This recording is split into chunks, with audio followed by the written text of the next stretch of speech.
दोस्तों, पढ़े राम मंदिर की पूरी कहानी और ज्यादा से ज्यादा लाइक और शेयर करें। जय श्री राम। 1। दोस्तों, बाबर ने 1528 में अपने सेनापति मीर बाकी को अयोध्या के भव्य राम मंदिर को तोड़ने का आदेश दिया। इतिहासकार कानी हम के अनुसार श्री राम मंदिर को बचाने के लिए हिंदुओं ने जान की बाजी लगा दी थी। 1,74,000 हिंदू वीरों के बलिदान के बाद ही मुगल मंदिर को हानि पहुंचा सके थे। मंदिर इतना मजबूत बना हुआ था कि तोड़ने के लिए तोप के गोलों का इस्तेमाल करना पड़ा। 2। मंदिर को नष्ट करने के बाद जलाल शाह ने हिंदुओं के खून का गारा बनाकर लकड़ ईंटों से बाबरी मस्जिद का निर्माण कराया था। 3। भीठी नरेश मेहताब सिंह को जब मंदिर पर आक्रमण की जानकारी मिली तो उन्होंने बद्रीनाथ तीर्थ यात्रा रद्द कर दी और सैनिकों के साथ मीर बाकी से जा भिड़े 17 दिनों तक चली। भीषण जंग में दोनों ओर के असंख्य सैनिक मारे गए। अंत में मेहताब सिंह समेत राम भक्त वृद्ध कहरी भी वीर गति को प्राप्त हुए। 4। हंसवरियास के राजा रणविजय सिंह के कुल पुरोहित देवद पांडे ने 700 हज योद्धाओं के साथ बाबर की सेना से श्री राम जन्मभूमि के लिए संघर्ष किया। युद्ध में बुरी तरह से घायल हो जाने के बावजूद अनेक मुगल सैनिकों को मौत के घाट उतारा और अंत में वीर गति को प्राप्त हुए। 5। हंस रियासत के राजा रणविजय सिंह को अपने पुरोहित देवद पांडे के मृत्यु का समाचार मिला तो उन्होंने अपनी महारानी जय कुंवरी को सत्ता सौंप दी और खुद 25,000 सैनिकों को लेकर श्री राम जन्मभूमि मुक्त कराने के लिए निकल पड़े और अंत में वीरगति को प्राप्त हुए। 6। राजा रणविजय सिंह के बलिदान के बाद महारानी जय कुंवरी ने आनंद संप्रदाय के महंत स्वामी महेश्वर नंद के साथ मिलकर श्री राम जन्मभूमि का संघर्ष जारी रखा। स्वामी महेश्वर नंद के नेतृत्व में मठों, मंदिरों और अखाड़ों के असंख्य नागा संप्रदाय, गोरक्षपंथी दिगंबर निर्मोही निर्मले और नीवाणी साधुओं ने भी शस्त्र उठा लिए। इन्होंने शत्रुओं पर छापा मार युद्ध नीति अपनाई। मीर बाकी इतना डर गया कि ताशकंद भाग गया। 7। हुमायूं के काल में भी महारानी जय कुंवरी और स्वामी महेश्वरानंद लगातार संघर्ष करते रहे। इन्हें 10वें युद्ध में सफलता मिली और श्री राम जन्मभूमि 2-3 सालों तक मुगलों से मुक्त रही। बाद में दोनों योद्धा मुगलों की विशाल सेना से लड़ते हुए वीर गति को प्राप्त हुए।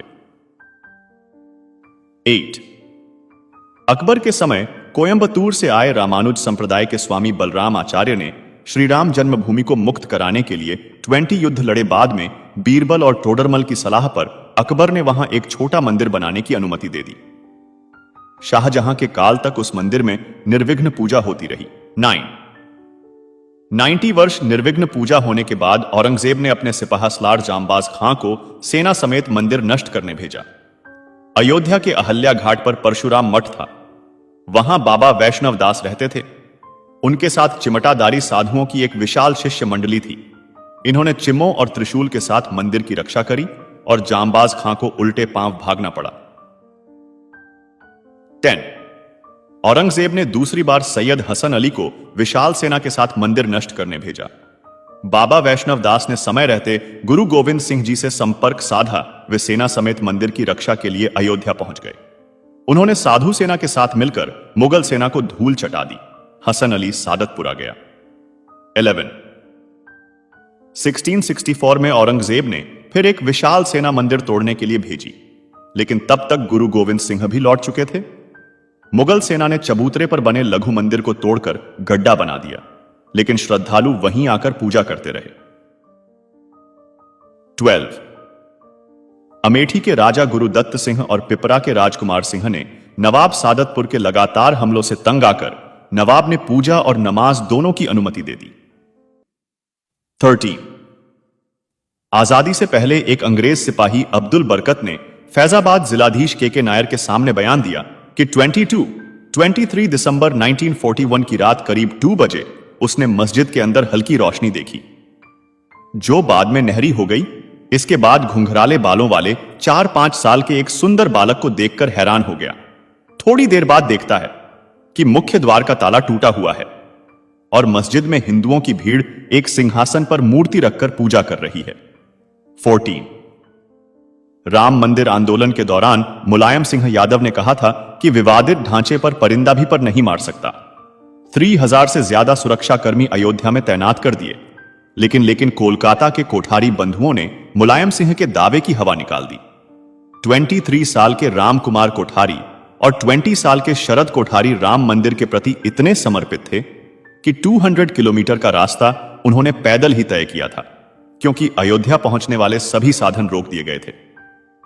30 अक्टूबर 199 से को विवादित ढांचे पर सबसे पहले चढ़ने वाला युवक शरद कोठारी था। फिर बड़ा भाई राम कुमार कोठारी भी ढांचे पर चढ़ गया और भगवा ध्वज लहरा दिया। 30 अक्टूबर 1990 को विवादित ढांचे से सीआरपीएफ के जवानों ने दोनों भाइयों की पीट कर खदेड़ दिया, लेकिन इसी बीच पुलिस कर्मियों ने कार सेवकों पर फायरिंग शुरू कर दी। फायरिंग से बचने के लिए दोनों भाई लाल कोठी वाली गली में छिप गए। दोनों भाइयों को पुलिस कर्मियों ने बाहर निकालकर बेरहमी से गोली मारकर हत्या कर दी। सरकारी आंकड़ों में शहीद का सेवकों की संख्या सिर्फ 5 बताई गई है, लेकिन मृतकों की संख्या इससे कई अधिक थी।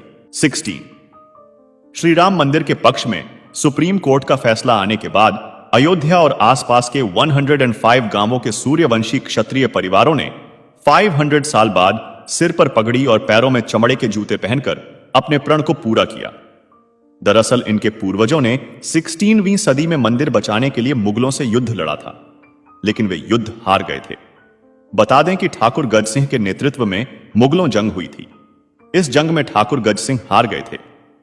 हारने के बाद गज सिंह ने श्री राम मंदिर जन्मभूमि पर कब्जा होने तक पगड़ी जूते न पहनने की प्रतिज्ञा ली थी।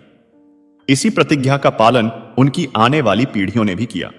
17 श्री राम मंदिर जन्मभूमि के लिए हिंदू समाज ने 78 धर्म युद्ध लड़े, जिनमें 3,50,000 से ज्यादा हिंदू वीरों ने अपने प्राणों की आहुति दी थी। 18 बता दें कि बाबर के काल में 5 धर्म युद्ध, हुमायूं काल में 10 अकबर काल में 20 औरंगजेब काल में 30 नवाब सादतपुर गया था। 19 5 अगस्त 2020 को प्रधानमंत्री नरेंद्र मोदी ने श्री राम जन्मभूमि पर राम मंदिर के लिए शिलान्यास किया था। इस साथ भव्य श्री राम मंदिर की नींव पड़ गई थी। 20 500 साल तक हिंदू समाज के सतत संघर्ष के बाद आज अयोध्या में भव्य राम मंदिर बन रहा है। मंदिर की ऊंचाई 100 फीट रहेगी। सिर्फ नींव में ही 2 लाख ईंटें लगेंगी, जिन पर श्री राम लिखा होगा। सीढ़ियों की चौड़ाई 16 फीट रहेगी। मंदिर में 5 गुंबद होंगे। पूरा मंदिर 360 पिलर पर टिका होगा। इसमें गर्भगृह, कुदू मंडप, नृत्य मंडप और रंग मंडप होगा। बोलो जय श्री राम, जय सिया राम। मेरा नतमस्तक सभी उन हिंदू वीरों को जो आखिरी सांस तक अयोध्या राम मंदिर के लड़े। जय हिंद, जय श्री राम।